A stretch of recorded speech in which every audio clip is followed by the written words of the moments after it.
and in comfort.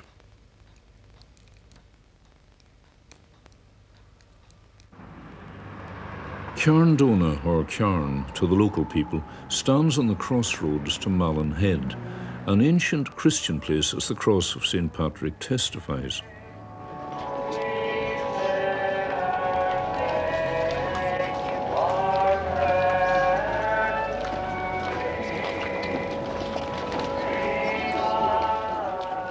Our concern here in Carndonagh at the moment is not just with history, but with an object both of art and of utility, made with great skill and used with great skill, yet going back into a pre-Christian antiquity. James Shiels, the last of the traditional spinning wheel makers, his wife Kathleen, and one of their grandchildren. James' father was a cooper and spinning wheel maker whose workshop was the spacious cellar area under the house in Bridge Street. James now keeps his timber there. His workshop runs down one side of the yard at the back of the house.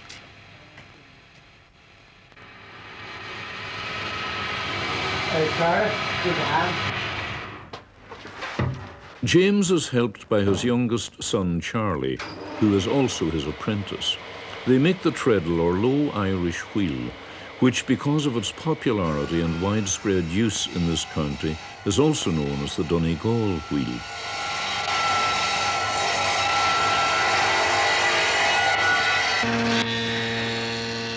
The stock or stool is the only part of the wheel which is not turned on a lathe and forms the base for all those other parts. An opening is mortised through the stock which will hold the rose and tension screw, as we shall see. This is James's principal wood-turning lathe. Attachments like this router can be speedily mounted on it. A set square has holes drilled through the metal to indicate the exact position of the legs, for all James's tools are adapted to suit his spinning wheel making. A jig ensures that the holes for the legs are drilled at the correct angles.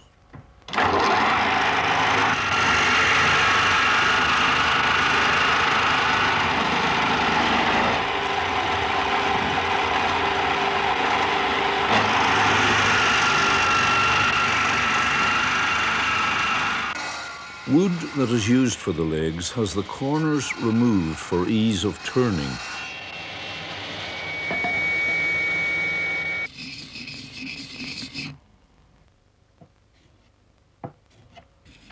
There you are. Enough there. A vitally important part of turning is the centering of the timber. A piece of wood revolving off-center creates tremendous vibration and is difficult and uneven to turn.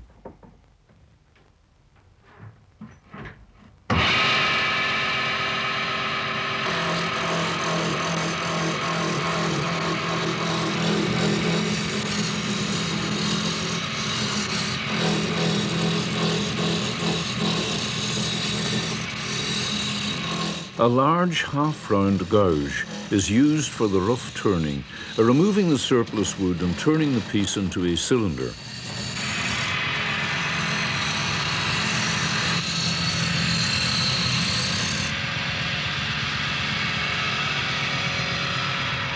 Charlie uses a template to indicate where the decorative bobbins are to be turned. This is a long-cornered or skew chisel used for cutting in on the design and paring clean surfaces.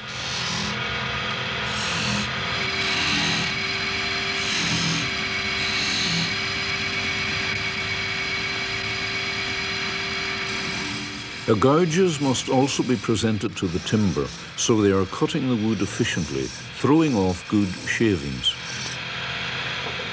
In scraping, the tool is held at right angles to the timber.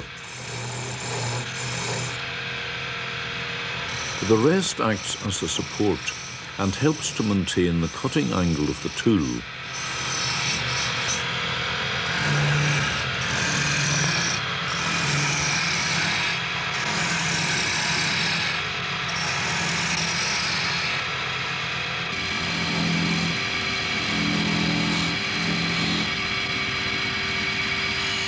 The spinning wheels can be made from a variety of timbers, including softwoods. Mahogany is used for this wheel. James prefers to use the same timber throughout a wheel, for, as he says, it matches up better. He is also conscious of the devastation being wrought on the rainforest of the world, and has recently been using recycled yellow pine and pitch pine. Beautiful timber, as he says himself, some of it well over 100 years old, as sound as the day it went into the building.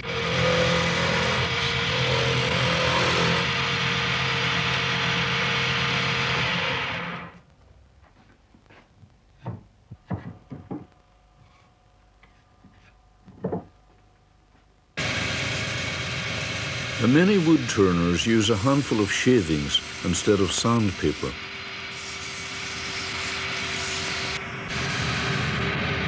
A combined stain and sanding sealer darkens the timber, and a quick drying lacquer is then applied. It takes 50 hours to make a spinning wheel, which is not so surprising when one considers all the turning, sanding and staining involved, and the number of small moving parts. Charlie is the third generation of the Shiels family to make spinning wheels. James's father was a part-time spinning wheel maker, also working as a cooper, making butts for gathering milk, dashed churns, noggins and piggins. These are the stanners or pillars used to support the wheel itself.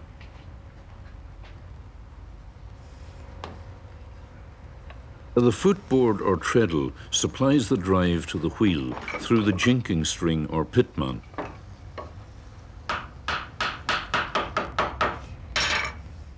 During the Second World War, James's father made spinning wheels on a full-time basis.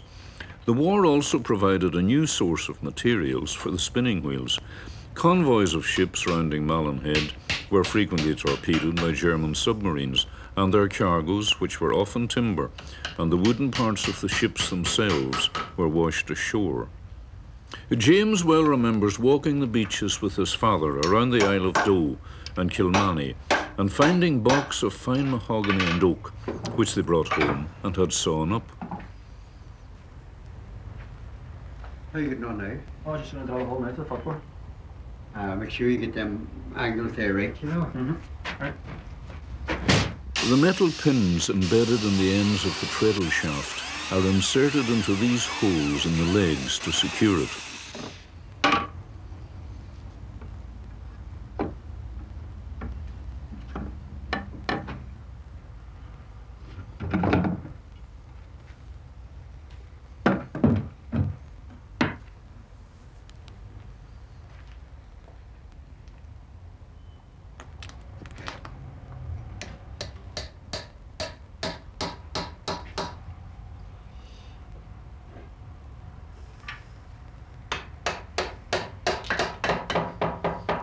The actual wheel is made up in dowelled and glued rectangular sections before turning. James has made a special clamp which will hold the timber firmly in place until the glue has set, which takes approximately 12 hours, depending on the temperature.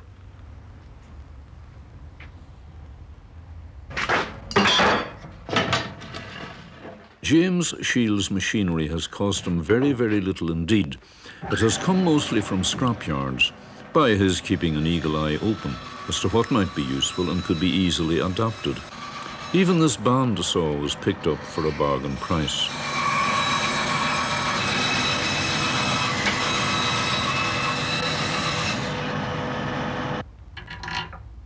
The wheel is secured to a faceplate for turning. James remembers only 3 professional spinning wheel makers in County Donegal when he was growing up, a man in Glenties.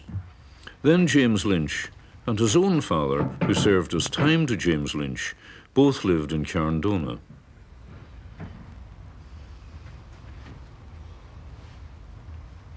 The tool rest of the lathe has been specifically adapted for turning wheels.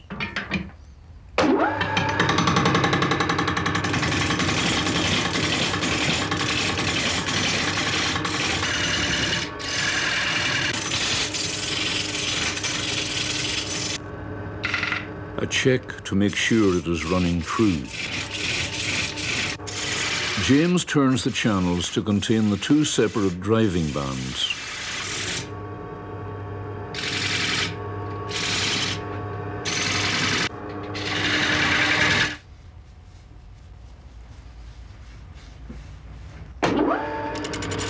A most crucial moment in the turning. The wheel must be parted from the centre section with extreme care to prevent it from flying off while the lathe is turning.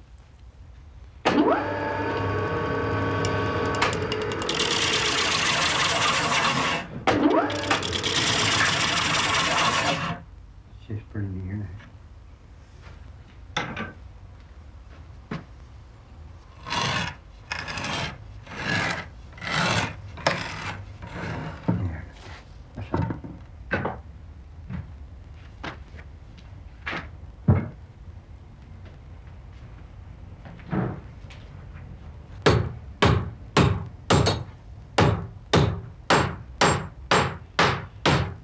This is the cranking wheel and spindle for the wheel, not to be confused with the spindle for the flyer mechanism.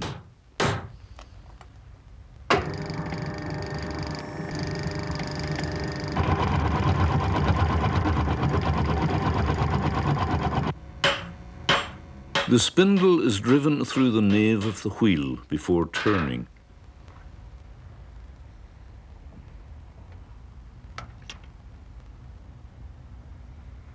The calipers mark the position for drilling the spoke holes.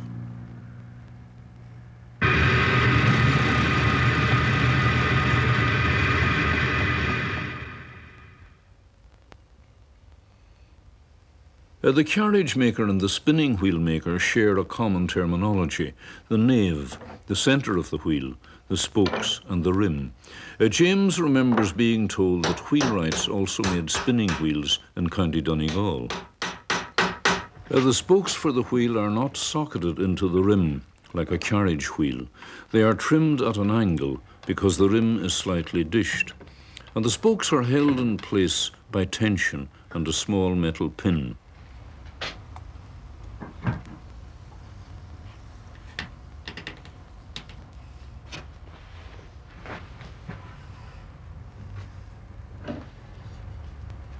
By holding the handle of the hammer to the wheel, James discovers any distortion in the rim.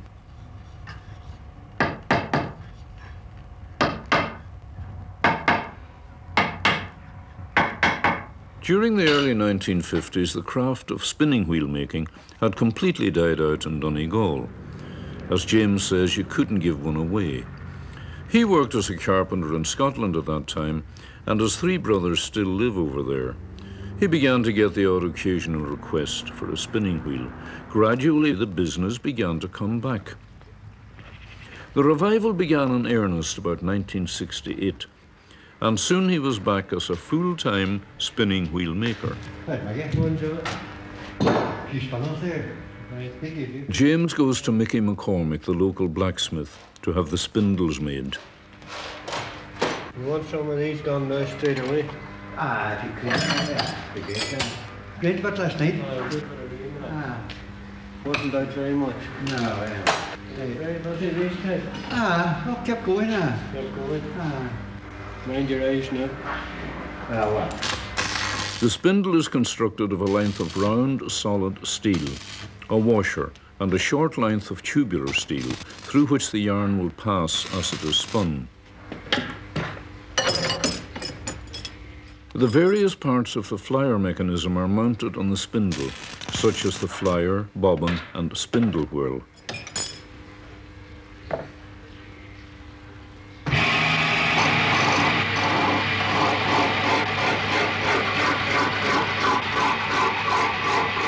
The whirl has already been mounted on the spindle and turned.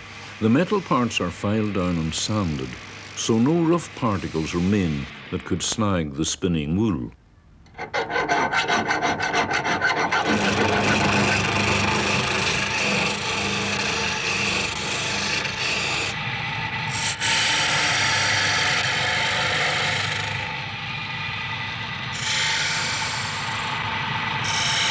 This is the bobbin for holding the spun yarn. a separate driving band will pass around its grooved end.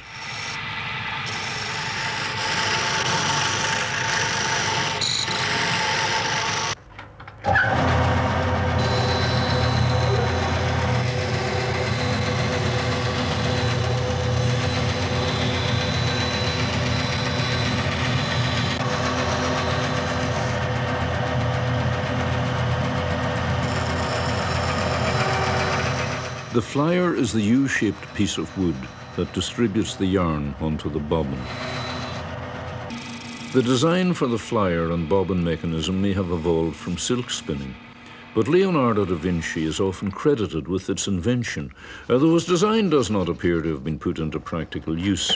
In 1530, some 12 years after Leonardo's death, a German woodcarver called Johann Jürgen perfected the design, and this is the design that James Shiels uses for his spinning wheel. The flyer, or heck as it is known in County Donegal, must be firmly wedged onto the spindle and trued, or it will, like the wood on the lathe, spin off-centre and create vibration.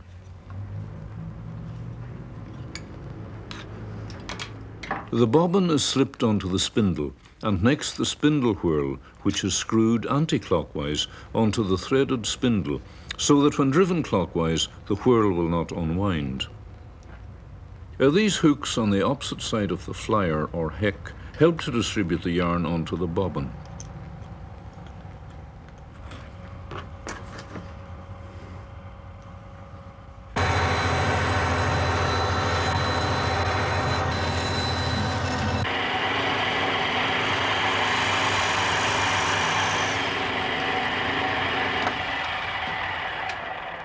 The bearings are made from heavy sole leather. These support the flyer mechanism between the small pillars or stanners.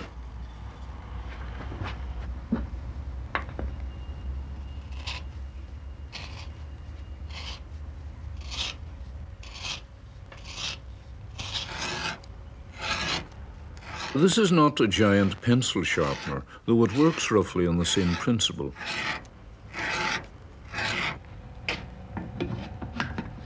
The tension screw passes through the rows.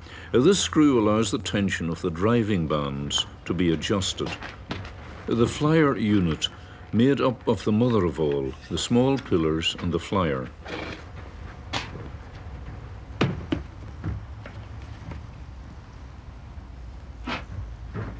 James plies the woolen driving bands which have been spun by his wife Kathleen, a scene reminiscent of a harness maker preparing his own thread. Did you ever wonder, James, what was the origin of the word spinster? A spinster, as we would understand the word today, is an unmarried woman. Long ago, a woman was considered unfit for marriage until she had spun the yarn for a set of personal and household linen. And while undertaking this, she was known as a spinster. So the poor woman who did not get her man continued a spinster. James makes his spinning wheels to be dismantled and sent through the post. He sends them to all parts of Ireland, and even as far away as Europe and America.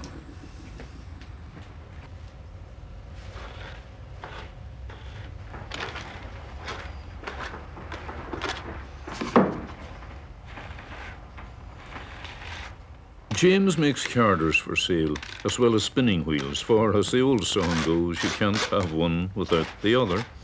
The purpose of carding is to lay the wool fibres parallel to one another, so they twist together to form the yarn. Kathleen's wheel has, by tradition, two driving bands independent of each other. One drives the spindle and flyer, and the other the bobbin. The spinning wheel is said to be bobbin-led because the bobbin spins faster than the spindle to gather the wool.